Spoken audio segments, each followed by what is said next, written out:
Man, going live. Good morning, folks. Wherever you are out there, welcome. You are listening to the Charge Life Podcast. I am Joseph Barletta, and this is where we discuss EVs and all things EV charging. So glad you could pull over and park with us today. So let's get plugged in. Hey, look, today's episode is all about Q1 2025 earnings report. I mean, basically, we wanted to, I believe Tesla's having their earnings report next week, if I'm not mistaken. And we just kind of wanted to say, you know what, if Tesla can do it, turnaround time within a month, so can we. So we wanted to just kind of share with our audience. Remember, I promised you guys we were going to be bringing you all a video every single month or every single week. And so I wanted to basically just kind of share with you all some of the updated status on Smart Charge America and what we've done and what we're looking to do to improve things as a company within. Now, of course, before we begin, first and foremost, our mission is literally to accelerate the electrification of sustainable transportation. That's it. Number one, hands down, that's our mission. So a lot of people come to us and they're offering us services and basically customers that have nothing to do with our particular mission. And so I just wanted to make sure that we all are on the same page, that Smart Charge America's mission is to accelerate the electrification of sustainable transportation. That's it. So if people are coming to us and they want us to do more than that, it's most likely going to be turned down because we want to remain true to our focus and our core mission. That being said, look at financials for the first quarter of 2025. Can't believe I'm saying that already. Company generated about $1.75 million in revenue, which was really good. That's a cross between our residential, commercial, and all things service related matters out in the field. Because of some of the cash flow, floats between one or another, we only showed a $60,000 gain in the quarter. Not terribly too bad, but we are slated to see basically double that by the end of the end of the second quarter of course of this year. And so, so far, we're looking at right now. I mean, we're almost today's April 18th, so we're about $190,000 positive right now. So that's great. So where we ended the quarter 6,000, we're already at 190,000. We're hoping to be sitting at somewhere around $125,000, basically gain at the end of quarter of, basically quarter two. So definitely liking the momentum, definitely liking some of the stuff where the industry is going. We are not seeing a slowdown. I'll tell you that. Whatever you're hearing on the news, we are accelerating. And so it's basically climbing. It's not stagnant. It's not going down, but I'll tell you that. So, for the most part, if you want to look at our culture, we have seen a lot of rhythm, momentum, and standardization into our culture. Every single month, our company focuses on one kind of main sort of core element that enables the company to just kind of break apart, in addition to our pedigree, in addition to our core values. These concepts basically just kind of help keep us focused and realign things. And so, January's focus was rhythm. If you look at, kind of going out of the fourth quarter 2024, going into a new administration, catching all of that, just kind of staying in rhythm. Don't break apart. Don't go against the norm. Just stay in your rhythm, and things are gonna eventually happen, and you're gonna be very successful on that end.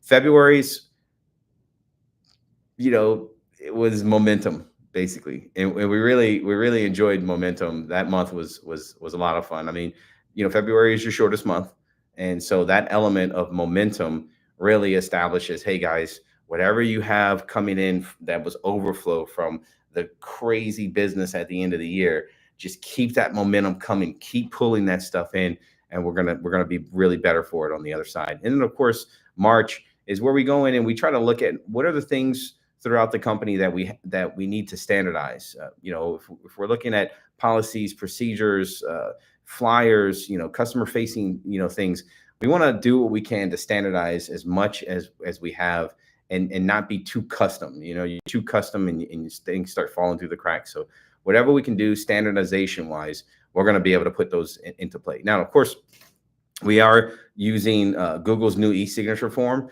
tool, and that basically has reformed our entire HR, kind of department and how we go about onboarding, look at forms, agreements. I mean, we've almost got this thing to the point where if somebody comes on board with Smart Charge America, they are sent a link, they literally review, sign, date, and their entire onboarding is done.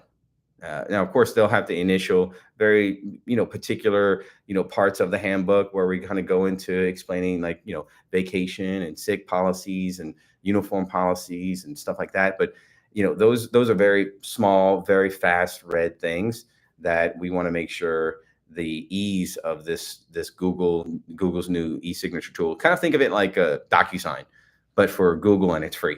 And so we're definitely using that as much as we can inside of our systems. Couldn't be super, any more stoked on that one. And that's our culture. We're always, kind of getting better. I always try to stress 1% better every single day. Just let's stack the iterative improvements one on top of the other every single day. Remove the distractions. Let's basically focus on removing as much friction from the process as much as possible, and getting our customers more involved in some of the day-to-day stuff. So strategies, if you look at Smart Charge America, I mean, everything that we've built over this past quarter, we've definitely rebranded our logo, our naming convention.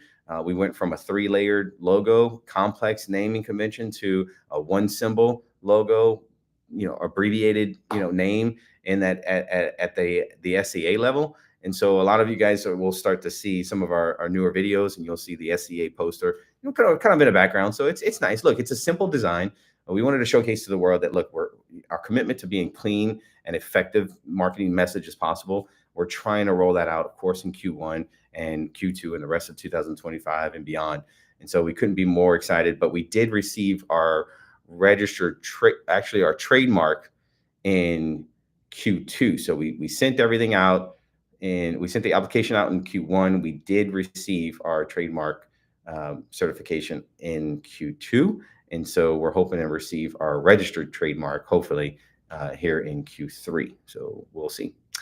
I will tell you that we have introduced a few more, flexible business models. And so we'll share these with you. But basically, this enables our customer, when they come to Smart Charge America, our commercial customers, they come to Smart Charge America, not all of them have the same need. Some of them have different needs. And so we wanted to basically adapt with the current business needs and have our customer rely more on flexibility. Like, hey, we don't just do the standard traditional business model. We do have flexible business models that cater to exactly kind of what may be more aligned with their needs. And so we were super stoked to roll those flexible business models out.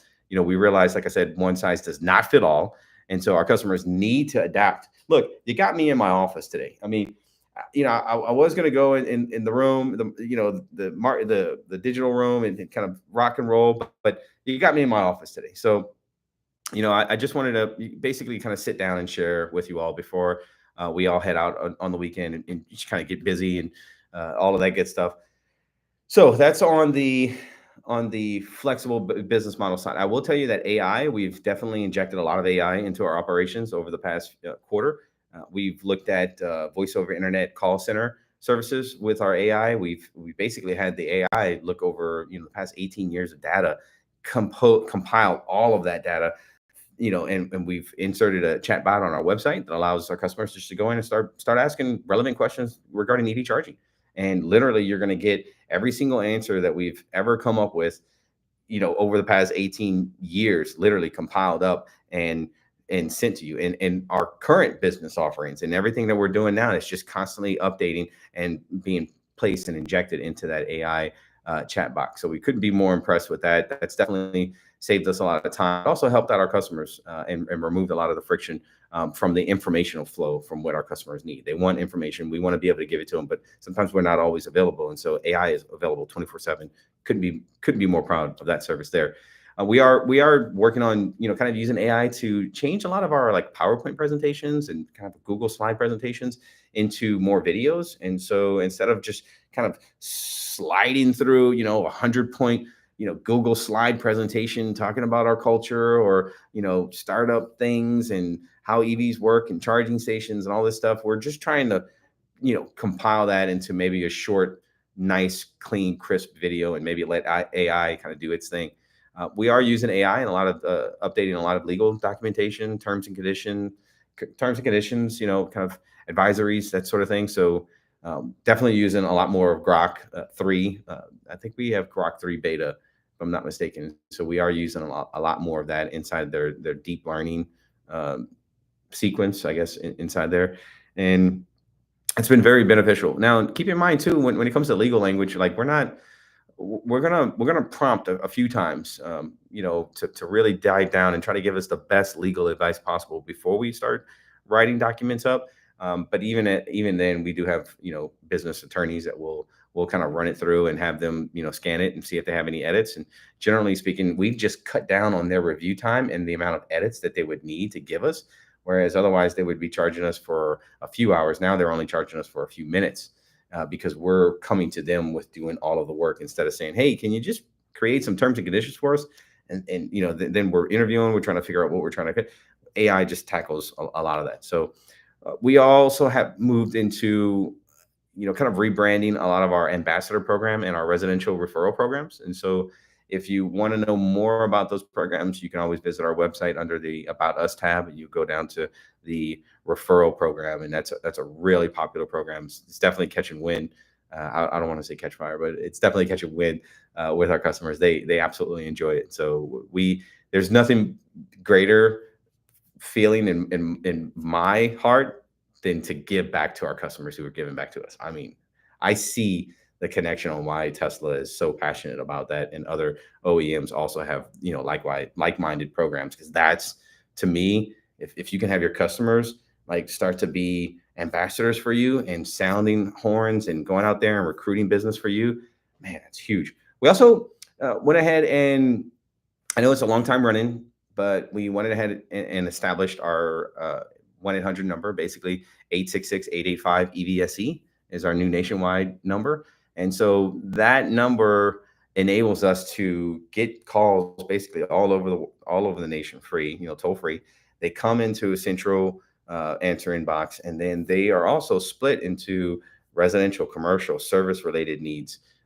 And whoever does leave a message at that, we're able to really uh, listen and basically grab that message and attend to it as fast as humanly possible with this new AI basically system that has generated that 1-800 number for us. So as far as technology goes, I mean, that's a little bit about strategy. So I just kind of wanted to share those 5 bullet points with you. Looking at rebranding, looking at flexible business models, AI injection, our ambassador and referral programs, in addition to our nationwide new phone number. And so some of the technology we've actually injected into our systems, we've injected a new request a quote form for residential. And so that's really helped smooth out the process for our residential customers. They're not filling out this giant long form.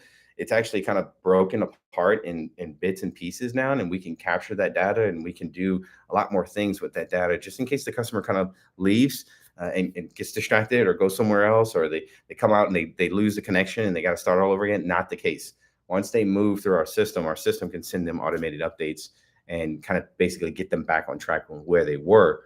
And so that was a huge success on our end on implementing that new form. I think a lot of our customers, they absolutely love it compared to the old one. And we also went ahead and added our some more new pages to the website. And we added our PowerShare and PowerWall pages to our website, so could be more pleased with those. Yeah, I mean, these pages basically enable our sales departments to showcase that we are industry experts in this stuff, and it does initially, it has proven to capture higher closing ratios. I mean, with our customers. I mean, there's no doubt about it. If they see that we've invested time, effort, energy, resources into websites, and we know what we're talking about, we're having the latest and greatest information up there, and we're supplying that to the customers. It really continues to position ourselves as industry leaders in the space, and that's what we want to do, essentially. So one of the things we did implement in the first half, I guess the first quarter of this year, was a 50% deposit. It's initial deposit for all residential projects. And the 50% was always an initial deposit for all of our commercial stuff. But we're running into some difficulties where, as the economy tightens up, our customers are a little less, they're a little more on edge, and they are a little less inclined to, let's say, honor the obligations that they sign up for on us. And so in order to mitigate risk and further losses on our end, because we were really left with a lot of collections on the back end where, we were just not, customers were just, they're ghosting us. I mean, once we get in there and we do the services, they just don't return our call. They kind of go dark. And so we wanted to initiate this 50% deposit because if you give us your approval and that we're going to bring stuff to you, we've already purchased the charging station. We're going to bring tradesmen, talented tradesmen, certified, continuous education, like the best in the business. We're going to send those to you. They're going to bring conduit, wire, fittings. I mean, everything to you, their knowledge on how to set this up, the risk and liability of being, around electrical, and anything could happen. And once we get the charging station installed, we're commissioning the station, and we're getting it, and we're training you, and we're showcasing you, and we're getting this new thing, and we're dumbing it down, and we're just trying to tell you the basics and show you, hey, look, this is really easy. Let us take away that friction and the complexity around it, and let us show you that we can do this. And we do a really good job of it. And then we have customers that just flat out refuse to pay us sometimes. And unfortunately, it's not all customers, but there are some. And so as a result, we felt that, if we're going to do that, if we're going to do all of that work, and the customer's not willing to pay us 50% up front, which literally just covers the charging station and some of the materials that we are going to purchase and bring to them to actually do the install, then perhaps they're better off not being our customer. I mean, it's a shame to say I want every single customer, but some customers, they're not as friendly as kind after we provide our services than they are before. And so, unfortunately, you have to set policies and procedures to kind of protect yourself. And, when you're floating $350,000 because customers aren't wanting to pay you for some reason, they're the nicest customers ever. You enjoy, like, they just make your job worth, like, so fulfilling. And then afterwards you're sending the invoice and you're pulling teeth just to try to get them to pay. And that they see it. You can see read receipt emails. You can see all of this stuff. They flat out refuse. And so, like I said, it was, but with that, if you look at the 50% requirement that we did, mandate, we made the process a little bit easier. So now, when we send you the invoice, you can basically click, you accept, our terms and conditions for the actual estimate. You sign an initial that you approve the estimate, which is great because now we have your signature on it, right? There's no dispute about that. And then you basically pay the 50% deposit right then and there. It's all done, right? Like 2 clicks and you're done. So yeah, we've implemented a step, but we've also removed like 3 more steps. And we've initiated and enabled the customer to basically accept our term, sign the quote, and pay the deposit all right then and there without, lifting really a finger. I mean, it's just 2 clicks and it's done. So couldn't be more impressed with that. We did go ahead and attend the EV Charging Summit and Expo in Vegas in the latter part of Q1 2025. It was in March. It was at the end of March. Really good show. A lot of Chinese and Asian Pacific companies are coming into the marketplace. Still a couple of European companies are coming into the charging space. We didn't see some of the big boys there, and it's just because they had a larger utility municipality led conference, I believe somewhere in Dallas.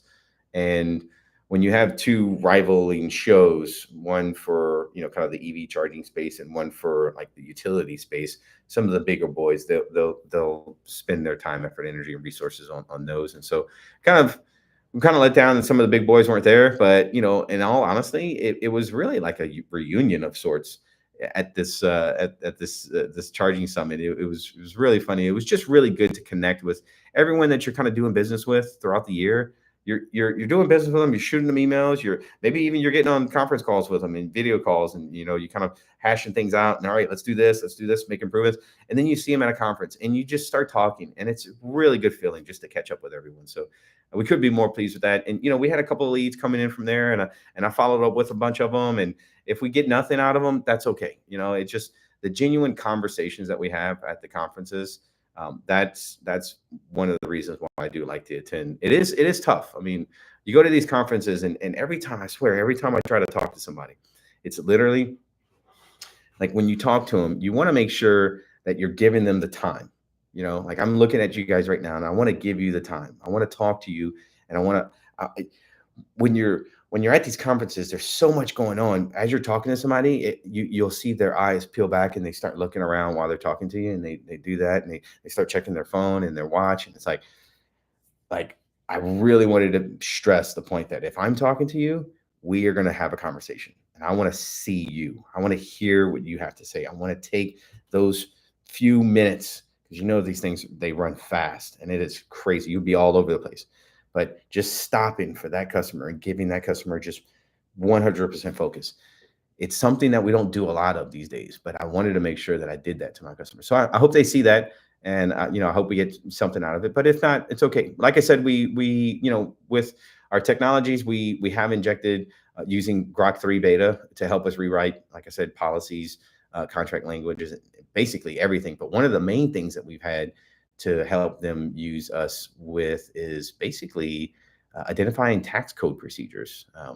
That is an extremely dense, complex topic, and not a lot of small companies have the ability to navigate that. And they have to hire outside third-party consulting firms. And so we have one, but at the same time, if we can do a lot of the work ourselves and set up systems, checks and balances on ourselves, then hey, we're able to save money and pour more profits coming out of the company as a result. Outlook-wise, 2025, we do hope to be adding 5 more cities inside of our states. And so essentially, you're going to have with 5, well, 4 more cities we're going to add, of course, hopefully by the end of the second quarter. And then we're going to add 10 more by the end of this year. And so, our goal is to be sitting at basically the top 50 EV friendly cities across America by the end of 2025. So hands down. I'll tell you, the first quarter with the new presidential administration prepared, for new tariffs, basically hitting in Q2.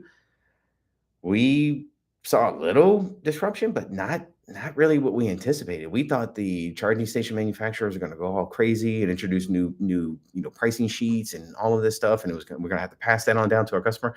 We haven't seen it yet, because I guess all of the manufacturers are still on standby because they don't know exactly how they're going to be affected. So until they know exactly how they're going to be affected, they're not going to change the price sheets, which are basically keep us in the dark with regards to if that's going to affect our customers. And I can't tell you that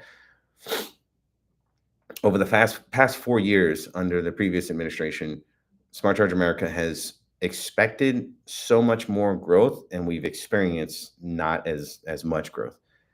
Already during literally the first quarter of this administration, we have expected no growth, and we're getting more growth coming out of it. So I don't know as far as public media goes and what they see, but I can tell you that whatever you think is happening to the EV industry, it is not. It is the opposite. We are getting more and more leads coming in. So which means that the basically the growth of the marketplace is growing. It's not slowing down.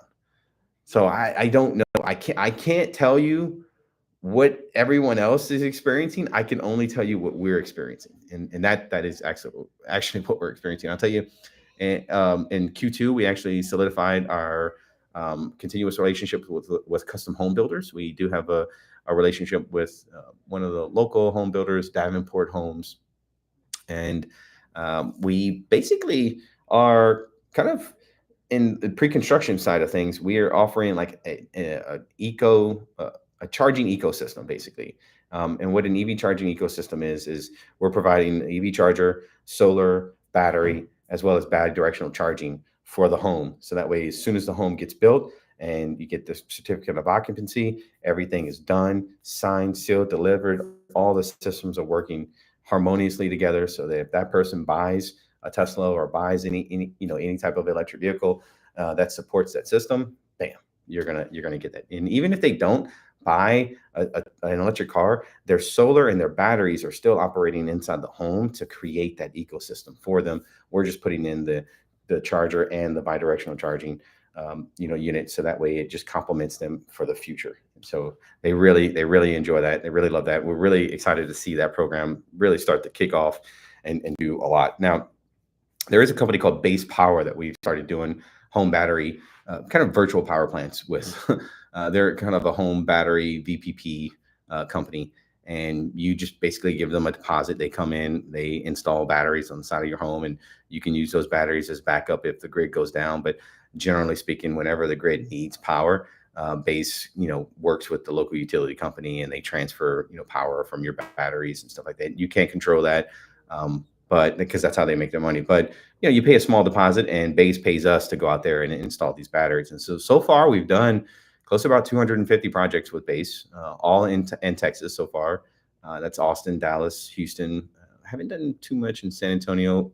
We're still waiting to see San Antonio and El Paso to see if they actually go into those markets. But I can tell you the top three. We are working with them right now, and we're working to just chisel down pricing as much as we can, get as much as efficient as we can on there. We have submitted an RFP to Ford Motor Company. They looked us up. They wanted us to basically take care of all of their Ford Pro EV charging customers. I mean, you're looking at residential, commercial, fleet, dealership, customer service, preventative maintenance, advisory services. Basically, when we were reviewing Ford's RFP, it was almost like they wrote it specifically for Smart Charge America. Like, we were so stoked. We were like, are you kidding me? This Ford Motor Company writes an RFP, and it's literally a blueprint for my company, like for Smart Charge America. It's everything that we do is bam right here for this RFP. So we've submitted our package. We followed up and submitted another package for some information that they wanted, and we're going to have a conference call with them hopefully in the next few days, and basically kind of start landing that ship. And if we can really land our customers, with that of Ford and with that of Tesla and all the major OEMs, I think it's going to be we're going to be a formidable force to be reckoned with in 2025 in the EV charging space. And so we couldn't be more excited. Hey, look, you're right now, you guys are listening to the ChargeLife Podcast, and like I said, I promise that I'll try to get these things out quicker as soon as we have the information out. Some breaking news, we can definitely get those out. But needless to say, I definitely wanted to just get this out there as a promise. I promised you guys once a week, and it's really hard for me to kind of get things going. But hey, this is this episode, and so I just wanted to thank you guys so much for our listeners and subscribers today for their time. Look, I hope you guys learned a little bit today about some of the internal information that Smart Charge America has, and how we're hoping to just remove as much friction from the customer as possible. And as a result, look, I'm a lot better for it. I'm thankful for you guys. I love you all, and yes, we can't do this without you. So again, yes, we appreciate you guys joining us and listening to us today. Go ahead and click the thumbs up icon. Share, comment, subscribe to your life, to your channel, to our channel. If you think we earned it, please share it. And thanks again for charging up with us today. You can always find us at smartchargeamerica.com. And remember, folks, if you can't charge, you can't drive. We'll see you next time. Cheers.